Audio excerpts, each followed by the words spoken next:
uyu munsi ibintu ntabwo byari byoroshe na gatoya ku mbuga z'intambara mu gihugu kibanyi ca Kongo, haba muri Kamanyola canke muri teritware ya Lubero, neza na neza aho bita Kasima. Ibintu byacitse cyane gose kuko hiriwe imigwano ikomeye, kandi ku mpande zose biragaragara yuko zashoboye gutakaza.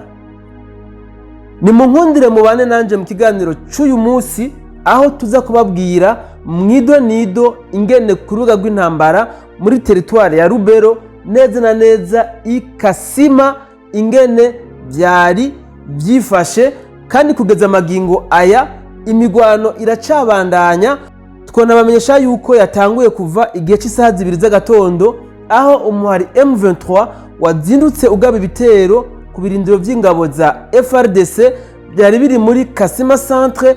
Nubwo byashitse umuhari M23 ugashobora kuhatakariza ingabo 34, FRDC nayo ikaba yamaze kuhatakariza ingabo 8, ntibyawujije yuko umuhari M23 washoboye kuba urafata ibirindiro byari bisanzwe birimwo ingabo za FRDC muri Kasima centre. Ni mu nkundire kino kiganiro cyacu mukibandanirize kuri iyo link twabashiriye muri komanteri ya mbere, kugira ngo mushoboye gutahura mwido nido ingene byari byifashe ku rubuga rw'intambara Kasima muri teritware ya Lubero. Tuboneyeho n'akajya ko kwishura abakunzi ba Akamu TV batubajije impamvu twahinduye urubuga ducisha ko amakuru. Nuko runo rubuga Akamu TV rwagize ikibazo, ntibigikunda ko turushira ko amakuru nkuko twahora tubibakorera ku mvo zitatuvuyeko.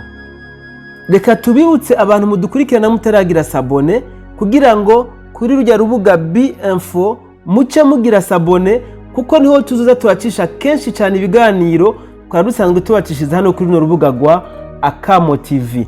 Nimuze kandi ukibagira no gusangiza abandi bantu ibiganiro tubashikiriza, kuko murumva yuko ari ibiganiro biba byatojwe neza, na cyane cyane ku migwano iri kirabera mu gihugu kibanyi ca Kongo.